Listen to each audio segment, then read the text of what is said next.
We need the microphone. Okay, so we have the microphone. So thank you, everybody. And again, I'm here to give information. I'm not selling. Okay, so the point here is I am a member of the congregation, so this is a very important thing for the foundation. It's a very important move for the congregation as well. And so the idea is we've been through this discernment process for a number of months working with the committee. And, again, the Public Safety Foundation's had a lot of success on the south side.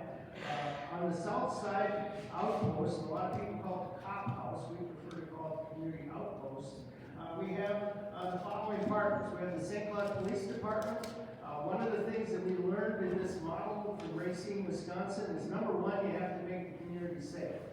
You do all the feel-good things you want, but unless you make the community safe, with enforcement, etc., you can't do the good work that needs to be done.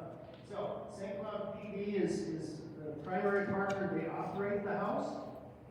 Stearns County Human Services runs the WIC program out of there, do a lot of public health work. And then CentraCare also does public health work out of there. And then St. Cloud School District is working, it's a lot of kids in that neighborhood. So they're doing a lot of outreach working with kids to make that neighborhood better, safer, and provide, basically what you're doing is bringing services to the neighborhood with the support of public safety. So that's the idea. So for years, we've been head calls for the east side. People wanted an outpost on the east side. So we wanted to make sure the one on the south side was successful before we took this on. And so we looked for locations. We were looking at where the convenience store was over here. We worked with Quick Trip for I think a year and a half, trying to get them to sell us, well, at either a bargain price or a low price, that location so we could build the facility there.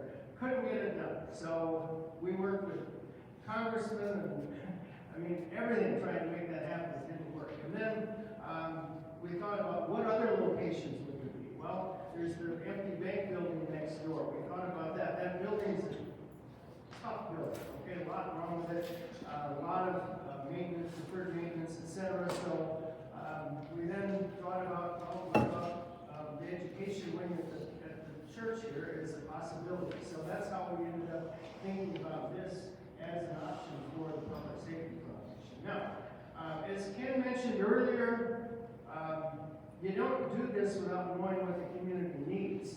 And so that's why we did a survey of the neighborhood. The College of St. Benedict conducted it. The Salem Foundation funded it. So we thank the Salem Foundation for that funding, for that survey. And basically what we found out in that survey, and what we know is there's a lot of poverty on the east side. There's high medical usage. There's food insecurity on the east side. There is crime, and there's blighted business properties in the neighborhood. And so those are the issues. The survey was conducted. Again, you can see the partners there. There were 27 questions. Ken, I'm going to turn it back to you to talk about survey. Thank you, Brian. So that survey was funded again by Salem Lutheran Church. You guys provided a $5,000 grant. And we had local college students going out and conducting that survey. What they did was 27 questions in these areas to define not only what would you like to see, but who are you in this community? And more importantly, that will guide us on what we can come up with to say how we can help. So 198 people completed it. We collected information from September to November. And we canvassed the area to collect those survey response. So it was very localized with that response. You're not going to have somebody from Wake Park receiving this survey and kind of muddling the data, so to speak. It was very, very localized here. Number one was healthcare. Okay, how do we serve the healthcare needs of this area? We start to talk about deserts and islands and these things, and this east side is a healthcare desert. There's not a facility that's very close by that you can walk in and get access to care. It's a food island or desert. You don't have easy, accessible walk-to services within here. So you can see some of these responses within here that really indicate, do you see a healthcare provider? If you do and needed to, why didn't you go? To me, this outlines convenience, work schedule, childcare, and transportation. If you remove those barriers of convenience, that it's quicker to get to, or I don't have to have someone watch my child for as long because I'm not going to take as long to get there, that's a convenience issue to me. Safety, do you feel safe in your community? Great, 83% said yes. However, we have the remaining 17% that said no. That's not an acceptable number from a public safety foundation. We want everybody to feel safe. You're going to have a few people that kind of say no matter what, but that's a big number that we want to help curb. These are the services and activities that were noted on the survey that said, what would you like to see out of a facility? You'll see financial services noted down there.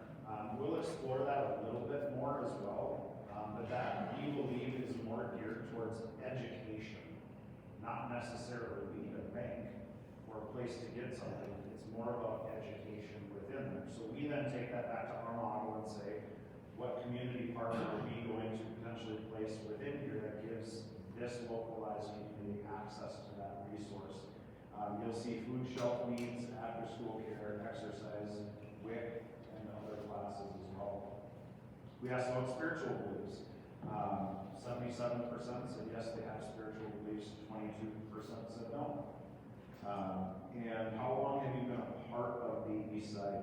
Very long-term residents over here, which is fantastic to see. So we kind of captured the crime data, again, from this very localized area. You see the red dots or the red dashes going in there. So again, the South St. Cloud area does not impact the data on this survey that the St. Cloud Police Department provided to us. So you can see over the years how many of the crimes that were reported are listed on here. A lot of unwanted person and suspicious activity and disorder. Thankfully, not a whole lot of more major type crimes.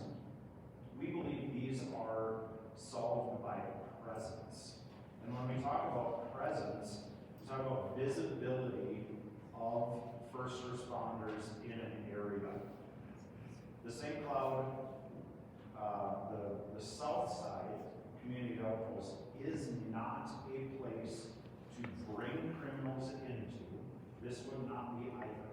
Okay, this is a presence where a community resource officer would potentially house themselves out of, which means a few days a week you may see some squad cars parked outside. That's a wonderful visibility presence to deter unwanted activity. It's just simply seeing that car out there. In the past, we had Mayo ambulance system housed out of the south side as well. So you have an ambulance out of there. Those visibility pieces are more of a deterrent than anything. And again, it's not a place to interview suspects or bring anybody into. It's more of a resource center for those police to work out of. Brian, I'll have you kind of take off the east side project.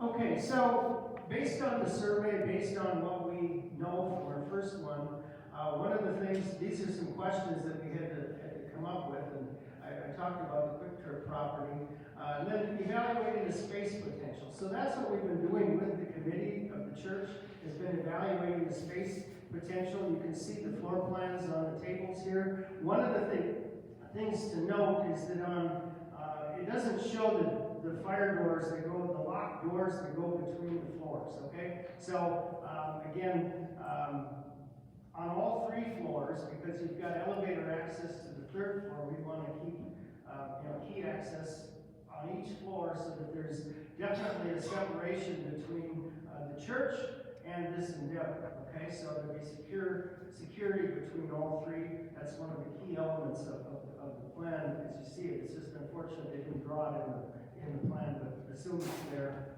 We wouldn't do it if it wasn't there. And you can't have just a wall, you have to have fire doors. So So anyway, in this process then, we've looked at what are the costs to rebuild or remodel, and then what are the ongoing operating costs. So these are questions that have to get answered. So and in this discernment process, it's really important for the church to say, hey, this is what we want or we don't want, and for us to say, this is what we want or we don't want, and this is a negotiation. So that's been the process, a lot of what we've been through. At this point, what we really need to do is, if there is desire to move forward, this is where we then negotiate the lease, that we talk about how long would the commitment be, what would the cost be to the Public Safety Foundation, what would our responsibilities be, what are the church's responsibilities. In addition to that, one of the things that we have on the south side is we have an operating agreement between the parties that are there. And one of the things that's really important with that is, what is the mission of the Outpost, right? And to make sure that the activities that are occurring are in line with the mission of what it is we're trying to accomplish. And obviously, because we're in this facility, we want to make sure it was in concert with what the mission of the church is. And so that document is something that we need to draft. One of the things that happens on the south side is every month, all the players in this meet to, how's it going, how can we make it better, etc. And over time, over the 8 years it's been in process, that's how additional services have come in, that's how we've had the great relationships we have is through communication. So those are things then that need to happen. The other thing is based upon the survey then, we've talked to basically what would be in this facility are a couple of things. One is the Public Safety Foundation would have a presence. We don't currently have a presence anymore, anywhere. The person, Sonia, works out of her home, so that person would office out of here. The other thing is the police department would have a presence here, obviously. And one of the things that they, in touring the facility and looking at it, that'd be on the second floor, not a public access situation. So it would be second floor is where they would be located.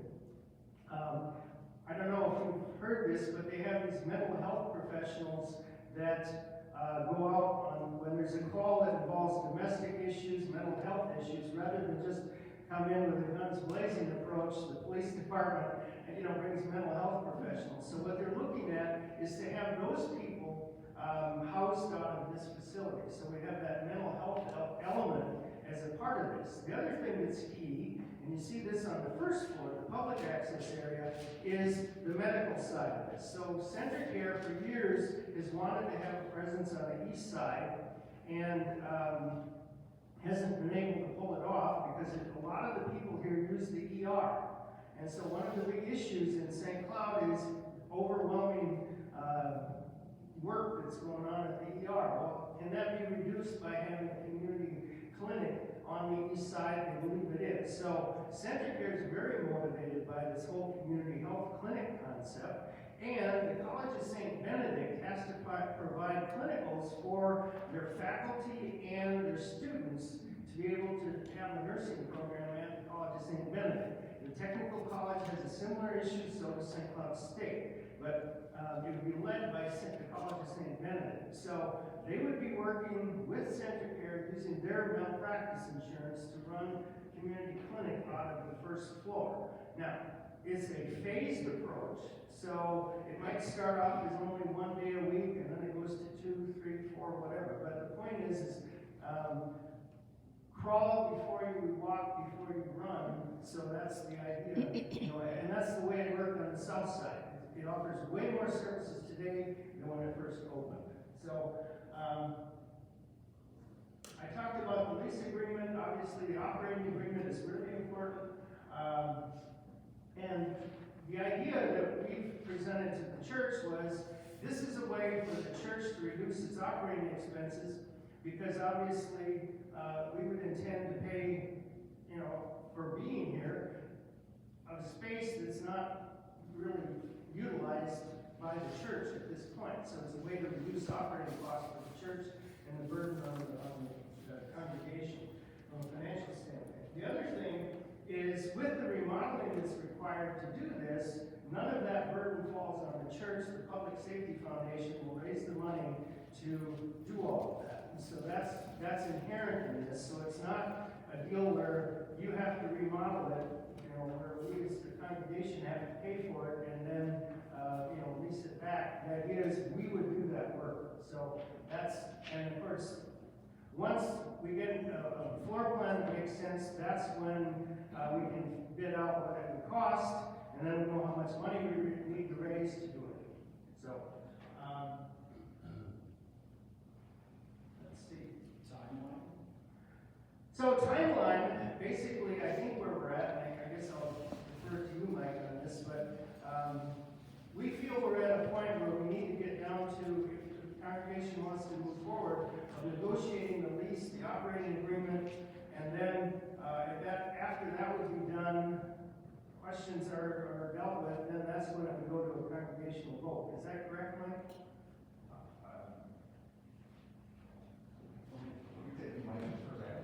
So I'm Mike LaFontaine, I'm your newly elected president. The council is really just on the front end of talking about this. The property committee has been working on it. The full council, because we just re-elected basically an almost completely new council, we are in the process of catching up. So this is as important a meeting for me to be sitting in to learn more about what's going on, as well as all of us. How do you strike a deal? Do you negotiate the lease so that you know whether or not it's viable before you actually move forward with a congregational vote? That seems logical to me, but I'm just one person who agreed to be your president, so there'll be a discussion about it. But and actually, the question I wrote down on my card was timeline, because I'm not sure where you were at, but it sounds like the foundation is ready to start fundraising. That kind of be the first step for you? I think we want to know what the financial aspect of it is. What do we have to raise money for in order to raise it? So until we get to that point, no, we wouldn't start fundraising until we know, how much we need to raise. Last time, those of us that did it, we raised about $500,000 in kind and cash to make it happen. This isn't going to be that expensive of a project, but anyway, I got to know what I got to raise first. Right. So there were a number of questions last time that we wanted to talk about. What safety and security measures will be taken? Obviously, keyed access and security cameras, etc., are part of this. The cameras outside, one of the things we talked to the city about is having better cameras in the outside area to just the presence of cameras reduces crime. So there's going to be a very much increase of that in the neighborhood. Shared space be monitored. Again, Century Care will be here, the Public Safety Foundation will be here, the police department will be here, so I think there's, plus the cameras, so I don't think there's an issue there, I hope not. Who's responsible for exit traffic and keeping it clean? That would be our responsibility. Legalities, obviously it has to be done in accordance with all codes, etc. The city doesn't, cut corners with the Public Safety Foundation. I can tell you that from the first time we went through this. What will it cost for us to enter into the agreement? Our goal is to be zero on your end. How will funeral parking be handled? The idea there is that you give us notice and we would make sure that the funeral would be accommodated for. That's how we've talked about how we handle that. Liability and insurance, obviously we have our own insurance. Centricare has their insurance, St. Ben's has their insurance, the BD has their insurance, so there's no issue there. What is the required needed space? That's outlined on the floor plans. How will signage be handled? The idea would be is on the face over here that faces East St. Germain. That's where the building, that part of the building would be labeled, if you will, or titled. So I think when you're looking from that side, you really don't see that it's a church. You see that the church coming from this angle. So I don't see a lot of confusion there. Youth outreach after school programs. We're certainly willing to look at the youth side. it's not as big an issue here, but we've got a lot of experience, so does the PD on the south side. So, the bigger issue here is more on the health side. So, with that, other questions that you have? Oh.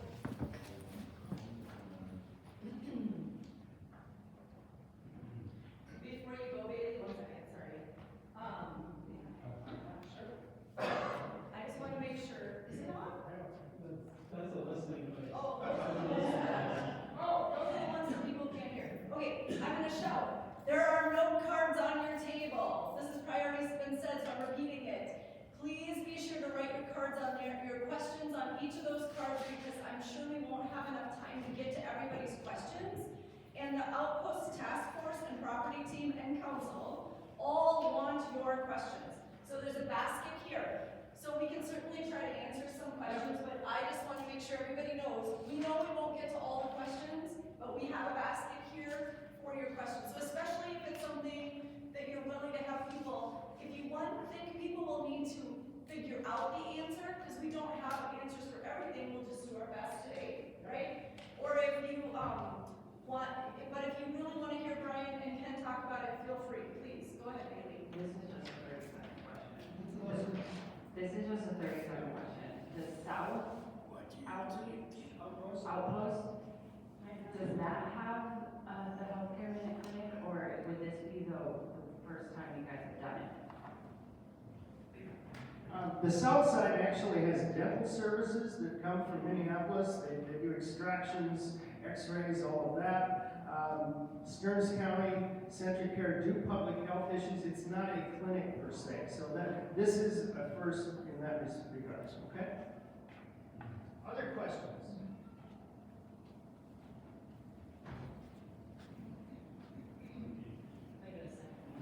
First of all, when we did it, Brian was involved with it, we knew that it was probably a positive way to do.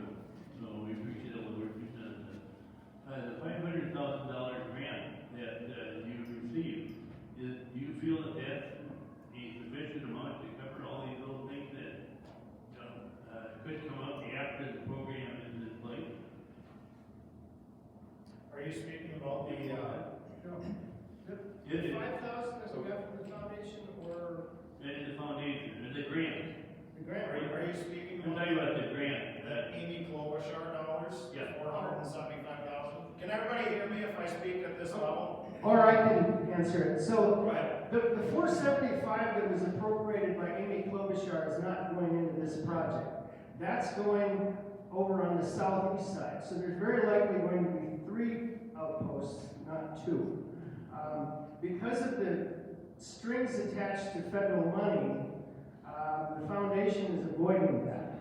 Okay, so that's a city issue. We'll be asked to help with operations, but we're staying on the real estate because of the issues with public and federal government involvement.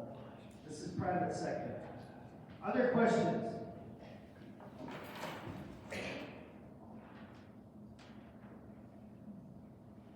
You must have some other questions. On the main floor, where the men's bathroom, is that going to be a shared bathroom? I don't quite understand. Good question, Joel. Yeah, so on the plans, you do see that there's going to be 2 bathrooms within there. Part of the planning is figuring the relocation of a bathroom into the shared space. The men's room. Yes, the men's room, into the church space that's accessible, so we don't have to have that keyed access back and forth. It's currently in the planning to figure that out.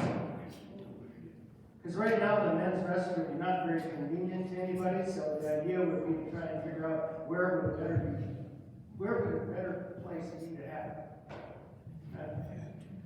This mic should work now too. You guys are willing to use this one and turn it up around. Other questions?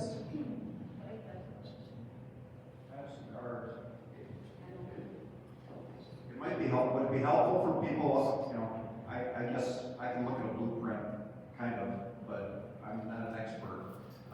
Would it be helpful to just have them describe exactly what part of our building would be involved?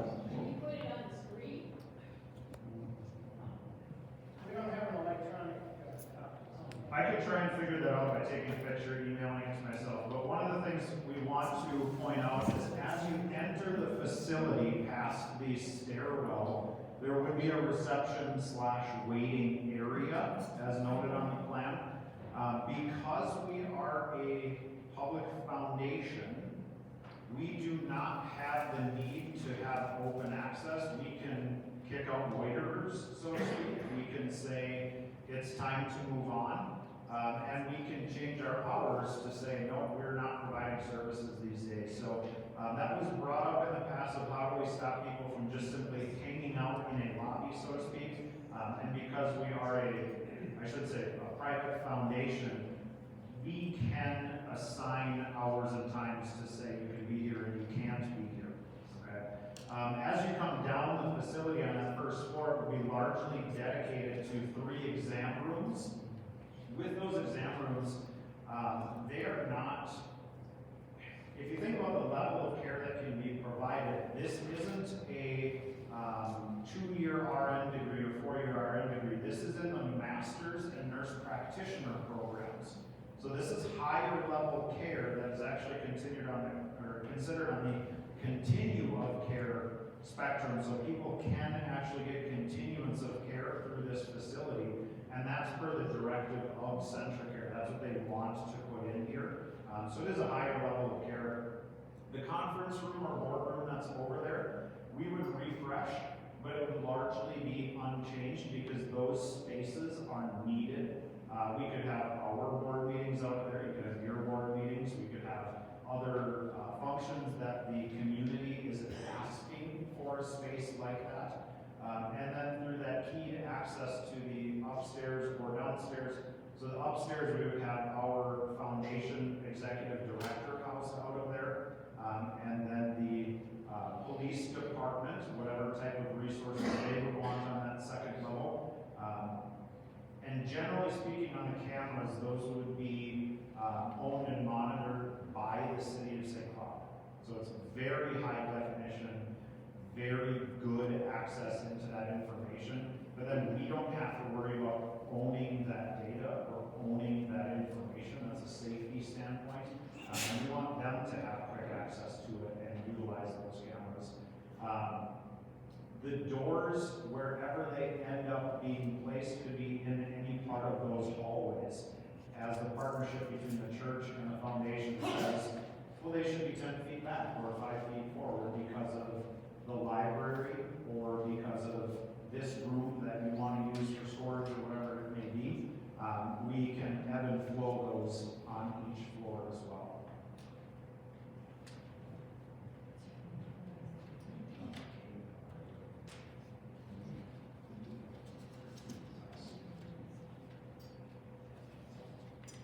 So, to some of the questions, there's questions about fire doors, crash doors. Everything has to be done within city code, so they don't allow you to make a unsafe building. So, while it may not be in the plan, I already addressed this, but on all 3 floors, everything has to be within all the fire codes. So there's no issue there. Has to be dealt with. There's a question about the police on foot walking the beat. Clearly on the south side, there's definitely more police presence there, so it does make a difference. It's up to the police what they want to do from the standpoint of walking the community, that sort of thing. I can't, specifically comment on that, but we know that public safety has improved greatly on the south side because of their presence. There's a question here about census data, percentage of Muslims and others. And again, you can look at the city census tracts to see that. That's not, we didn't put that into our survey, but just go to the city census tracts, you can find it out. Next, restroom, I think we already dealt with that. The staff office space, now this is was it felt by the building committee task force that the office space still works for the church or not? I can speak to that, Yeah, just so everyone knows, with the consolidation of 3 positions into one when we hired Juliet, we have 1 person instead of 3 separate offices, so that really changes the need for our office spaces. So currently, what we are gonna need is the current pastor's office that I am moving my stuff into. Juliet now has that front room that was the copy room as her office, so she can see door B, which is partly a security thing that we're trying to take care of. And then that room that was Viv's office is now the copy room, and it will continue to be cleaned up and organized for your use as you need it. And then across from that, there are 2 more offices, if you know them well. One is the finance office. Eventually, it won't be, because we don't need a separate person in a finance position, because that's part of Juliet's position now. And then there's a 3rd office that will also be ours. So we will have 4, 5 rooms that will be for our office space in that end of the wing that are they're currently set up. Of course, they'll be rearranged as they need to be, but that will be, for the immediate future, plenty of space, more than enough space, really. We do have our musicians using other spaces in the building. You know, Josh Smith currently is here, and that would be the new office for whatever sanctuary choir director we hire, as well as potentially a praise team person. There could be additional desks. We have had them upstairs in the past as well, although I would prefer not to have them in a Sunday school classroom as they were previously. We also have the Caring Ministry Lounge that will probably be utilized for various things depending on what we end up needing as a congregation. So there is quite a bit of space. This also in phase 1 leaves all of the basement classrooms open still. I mean, of course, the bells will stay just where they are, to be clear with the bells people, and they would continue to use the classroom that they use permanently, and they're locked because we have a lot of expensive instruments in there. The rest of that hallway is basically unused, or it's used for storage, and we are currently getting the stuff out of those rooms for storage so that we can use them for whatever else we want to use them for. So there's really quite a lot of space from at least my perspective and from the perspective of the current staff and the council. The Outpost Task Force has walked the building multiple times. We could get creative, but we don't even need to get too creative, and there's plenty of space, folks.